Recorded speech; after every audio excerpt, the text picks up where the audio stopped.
Okay, guys, welcome to another episode of Honors from Off the Cuff. This particular segment is actually a subsection called WristWatch, Rambles, and Rants. Apparently, WristWatch is definitely one word, but is also more search engine optimized by using two words. So, thank you, Mr. Don Evans, for pointing that out. Watch Report alum there. But I did have a special one to talk to you guys about today and really rant on about after a recent post I did with this new watch, which is the SRPD97 or the Series 147, depending on what region you're in. So before I jump into that rant, I'm going to talk about the lovely sponsors who brought you this episode today, which is Wrist Candy Watch Club. They specialize in nylon straps, guys, from Perlon.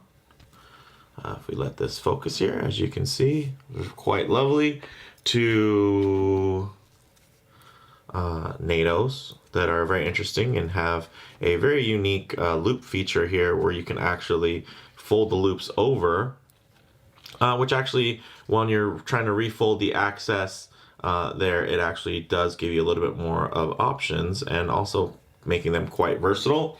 All the way down to things like their, let's say, combination straps, which I think are quite unique to their brand and actually look quite good. This particular one is a bit of a Average Bros collab or with Wrist Candy Watch Club, but with the nice brown, chocolatey brown leather there, and then this more denim colored canvas, which I think is quite versatile. But one thing you might not know is that the guys at Wrist Candy Watch Club even offer things like two-piece straps, like this lovely butterscotch tone leather, which is really nice, and the hardware is actually quite nice as well, as you can see. So big shout out to them. I do try to keep my sponsored content as transparent as possible, guys.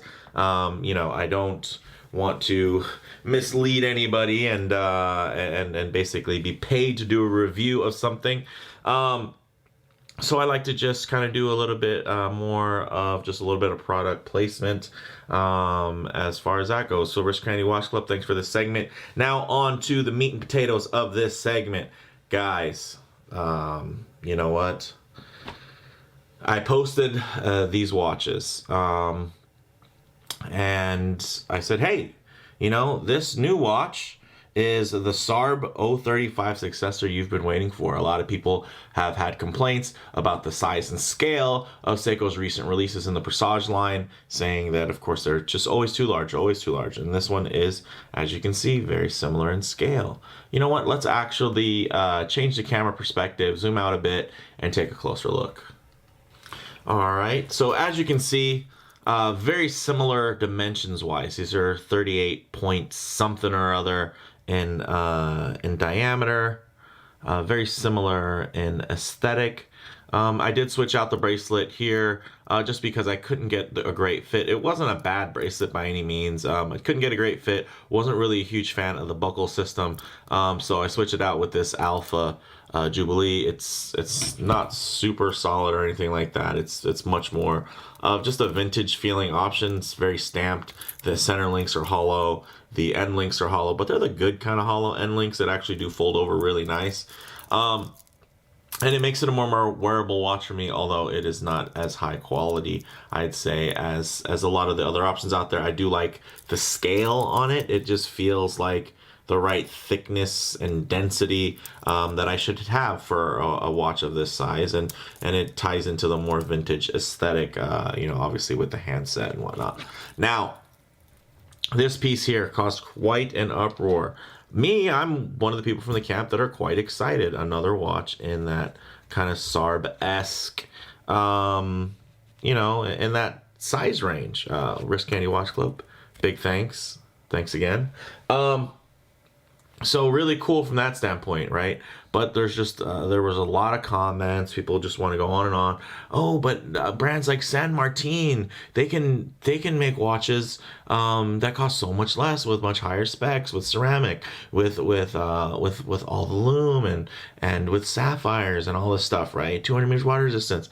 Okay, guys, seriously, the comparisons are just quite ridiculous at this point. So I'm gonna have another talk about understanding the Seiko brand and understanding what they're trying to do, and what the whole point of all this is, and hopefully clear up some of the misinformation that I think people are kind of glazing over when they just do their rants about, oh, Seiko's lost its way, oh, this and that, boohoo, poor me. I used to buy, an SKX for $150, and now the new ones cost twice that. Okay, a watch from 20 years ago costs more than it did 20 years ago. Oh my God! Breaking news! Everyone, the outrage. Come on. So, guys, yes, it is absolutely 1,000% cheaper to R&D a homage watch versus an original design, guys. That's why it should always intrinsically cost less. Yes, brands that make homage watches should cost less than original brands that are creating original timepieces. They should. The final product should cost less. There's less work to do. I mean, really think about it. Not only do other brands, they do all that work, they design it, let's say Seiko, right? With what was their 62 Moss, they design the watch.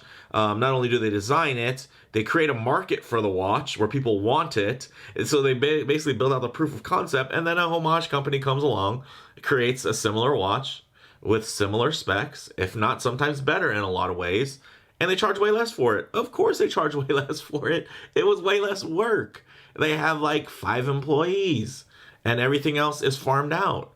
Okay? Seiko has a lot more employees than 5, guys. Okay? I mean, just that on the basic side of it, right? Seiko is a global brand. Okay? This isn't the full review for this timepiece, guys, but I did want to give you guys a little look at it on wrist. As you can see, I think it's a cool piece. It's a fun piece, not too expensive. All right, and I think it's fairly priced for what it is, guys. Seiko is an international brand. They don't just sell to one market, and this is an item that they sold to one market, the Japanese market. It was sold as a treat to the Japanese market.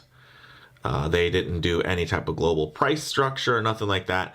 So anybody that bought these that wasn't in Japan was getting a killer deal for them at the time because of the yen rate exchange, right? And these watches have been around for 10 years? More than 10 years now? Well over 10 years? Going on, I don't know, 15, 16? It's been a long time, right? These have been around for a while. Okay, guess what happens to products you produce over time, right? Things get more expensive. Right? You can't just pay the same people the same money for 20 years and they're doing the same job for the same amount of money when everything else in the world costs more. Prices go up, expense goes up. So what you produce this for, even if you produce a bunch of stock for it, isn't going to cost what it produced to produce this. And yes, the movement isn't as, in their own structure isn't as high up, but you know what? Think about Porsche. Think about the Chevy Corvette. Think about that. Think about the amount of performance that is taking quantum leaps. Think about a computer. Think about your phones, guys. The amount of potential there in performance that is infinitely multiplied over time, and the cost hasn't, right? And the cost, it's going up incrementally, but there's so much more as time progresses, right? There's advancements and whatnot. Guys, there's just more to this than, oh, Seiko used to be this great value brand and they used to just hook us up and they cared about their community. Dude, you think Seiko didn't even know about the SARB community in the US? Because Seiko wasn't selling directly. You weren't buying these from ADs, guys. You guys were buying them from eBay stores and stores that were selling internationally that were also taking advantage of the yen exchange rate. They were still making a good amount of money, and they were moving tons of units of these when they were catching wildfire. I don't know, 6-7 years into their production run already. And then it's like, oh man, in comparison, look, you can get this great value. Everybody's, loves it. And then it starts trending up. People get upset. Why does it cost so much now? Now it's $400 to buy one of these. People are mad. Oh, why is this one like $450 to buy it? Oh, why? I don't know, guys. Simply put, without getting too much into it, Seiko is just following what the market is telling them, guys. They're not movement, all right, guys. They're not Daniel Wellington, okay. They're not the most successful cheap watches. They don't sell the most cheap watches on earth. That's not their thing, all right. And who knows if it ever even was their thing. Were they ever trying to do that, or did we just kind of put them there because of the amount of admiration we felt for the brand, right? And some of us still do, not everybody does, but as you can see, they wear pretty similarly, guys. If you want something you can consider a modern day SARB, this is probably gonna be the closest thing you're gonna get from the Seiko line. There are other models from micro brands that I've even featured here that are very similar in aesthetic and in spec to the SARB line. To include the Alpinists, which are a huge, hot button issue as well. So essentially, I'd say if I could just break this down into its simplest terms, guys, what Seiko's doing is they're no longer trying to be the finest cheap watch you can get, right? Because that's what micro brands are doing and fashion brands are killing at right now, is selling people the nicest cheap watch they can get. This the best specs, the top specs, you got sapphire, you're getting stainless steel, you're getting nice finishing, you're getting solid everything, right? So that's what brands are doing and doing really well. They're doing it better than Seiko. So Seiko's going to the other side of it, right?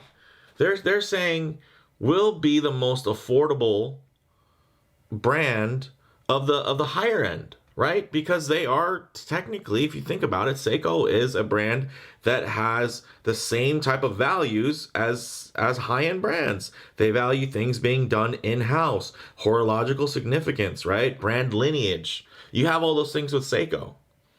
So you can get all the brand lineage that Seiko has, all these things, right? And this is a very affordable price point, right? And this is, again, you're buying it. Yes, there are list price versus the actual, the street price. List price is going to be closer to $600, but you can get them for closer to $430, right?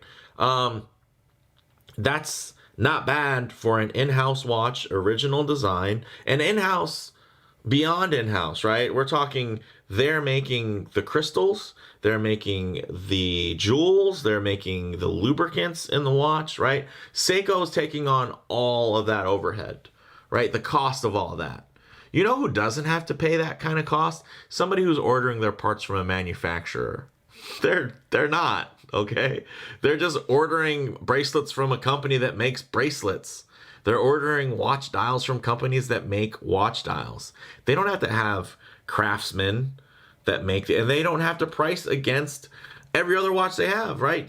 Seiko offer everything, like even unique movements, kinetic movements, spring drive movements, and from the highest of the high end, to the lowest of the cheapest, most affordable quartz. So they have a spectrum of what they can price things at, right? So if they made this watch, a watch that could, let's say $150 for these specs, that's what it should be, right?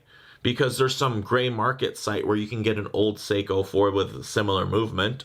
It doesn't look good by any means, but because of that or it's because some startup that will maybe not even make enough money to stay open, was able to lure you in, and you were able to see those specs exist at a lower. This movement exists in a cheaper watch. Okay, and come on, guys. It's just getting nuts. There's just this. It's a very unfortunate, and it's a very popular and prevalent idea. I feel like that everyone is just entitled, and brands owe them. You owe us, Seiko, because we supported you. Really? How many of you guys that are saying you support Seiko are buying Seikos from authorized dealers? Are going to Macy's to go buy, to go buy your Seiko watches? How many of you enthusiasts are doing that? I don't think there are many. I really don't. Okay, like I'm a Seiko enthusiast. I'm buying them from, this was from an authorized dealer. Big shout out to Bezel House in Canada. Hey, I'm still able to take advantage of some nice exchange rates due to the Canadian exchange rate. This is available as a North American model. All right, and it's SRPD97 trim. So I'm still able to get a nice deal on it, right? I still think it's reasonably priced, obviously, because I bought it. This is not an outrageous cost, but people are, it doesn't have this, it doesn't have that. Well, the SARB, it has everything. You know what the SARB doesn't have, guys? Anything new. It has the same thing it's had forever. It's the SARB. It's a solid watch. But you know what? This is a cool little extension of kind of a frosty dial. It's actually meant to be more of a closer akin to a Japanese Zen garden. If you've ever had a little bit of that raking some white sand around, you might recognize this dial texture there, guys. And I think it's cool. It looks good to me, right? And it's smaller. Everyone complains. Oh, they're Presage watches. Why are the cocktail times so darn large? Then this comes out. Oh, well, why does it not have the most expensive everything and cost less? Like, no, it does. You can't price this watch. What do you want to price this against?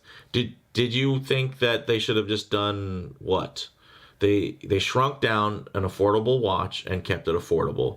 Would you prefer it's $1,000 like a Sark's 055? Frosted dial. You guys would have read. Then they would have been like, "Why does Seiko's cost $1,000 for that much? I'm buying Tissot's and mid-tier Swatch Group." Come on, guys. It's just like every excuse. The weird thing that I find actually almost entertaining to a certain level is Rolex fanboys. They actually promote their brand. They love their brand. They love Rolex. Rolex fans love Rolex, guys. They love Rolex so much sometimes that's all they ever buy. And they love Rolex's success. Even when what they're offering, it can be objectively lower value than the growth and the amount of success. People are like, "Oh, Rolex marketing geniuses. Look what they've been able to do." Because if you look at the actual cost of producing the watches and the specs that are in the watches, they're selling a no date watch, literally doesn't even have a date complication, for more. They're selling steel watches for more because they're creating this high demand and Nobody's like, where's all the outrage of Rolex taking advantage of you? But Seiko fans have the nerve to just jump out of their skin to have a chance to say, "Oh, Seiko's taking advantage of us." Oh no, guess what, guys? This chaptering looks pretty well aligned. Yeah, because it's not meant to be one of Seiko's cheapo watches. Like the SKX always was meant to be. It was meant to be a cheapo watch. And then, yeah, that's why when they recreated it in the Seiko 5 line, their lower, cheaper end watch line, that's what it was. It's meant to be an entry-level cheap watch. Guess what? Entry-level mechanical watches for companies that have some type of horological significance that have existed for more than 10 years is around $400. Are there brands that are going to offer less? More watch for less money? Yes, of course there are, guys. I love micro brands. My channel is littered with me reviewing and praising micro brands, okay? I love them, okay? They're awesome. Right? But that's their niche. That's where they're at. Hey, let me give you all the specs, everything I can for the lowest amount of money, garner your respect, and build on that success, right? The whole point is that the guys are going to make more money as time goes on, right? So a brand that's been around for 5 years, yeah, they're not going to be charging the prices for a brand that's been around 1 year. And if they are, that's probably part of their business model, right? We already know Seikos are not the #1 selling cheap watch brand anymore. So guess what? They're not focusing on cheap watches. They're get it? They're not focusing on making cheap watches. They're focused on making the most horologically significant brand lineage. Okay, they're making the most affordable version of a fine timepiece. The Presage line is the perfect epitome of what Seiko's trying to do, guys. Mechanical, passionate designs. Okay, they just this is what they're about. This is what they're trying to do. They're trying to make something special, very special for an actual approachable price point that people can afford. That people can afford though as a nice watch, not the nicest cheap watch, which was a very popular place for them. Whether they did that on purpose or not, I don't know. I can't say that they ever wanted to be the nicest cheap watch. I know that from the way that they dished up the Swiss during the quartz crisis, they were definitely trying to outdo the nice watches, right? And that's one of their core competencies, is giving you something like a Grand Seiko for prices less than an Omega, right? Which, let's face it, guys, Omega is owned by the Swatch Group, and they're just not they don't hold the same brand cachet as our closest competitor, which would be Rolex. Okay, there's just a different level of commitment. There's a different level of branding there. Who's Rolex paying to put their watches in movies?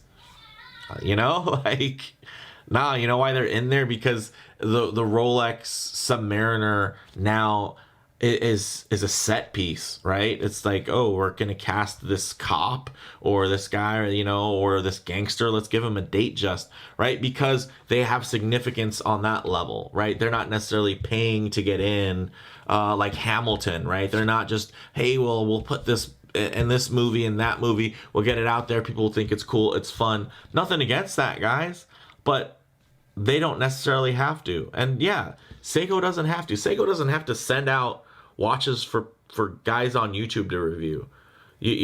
Like, we're reviewing them because we like them enough to purchase them, and we want to share them with you guys. So this rant has gone on quite long enough, guys. But I'm sure there's still going to be detractors that are just going to be like, oh no, you're just a fanboy, you're so brainwashed, this and that. Guys, look at my channel. I have tons of watches I've featured that are not Seikos that I love. If I really wanted to grow this channel, I could probably just focus on Seikos and I would be at 30,000 subscribers by now. All right, I'm not there because I like other watches that aren't Seiko, but I mean, just the amount of disrespect that this brand gets is just, I mean, it's getting out of hand, guys. It really is. And the crazy thing is, a lot of the disrespect is coming from Seiko enthusiasts. Let me know what you guys think in the comments below. If you liked the video, hit like. If you hated it, give me a thumbs down too. Let me know what you think in the comments below. Thanks, guys. And big shout out again to the guys over at Wrist Candy Watch Club.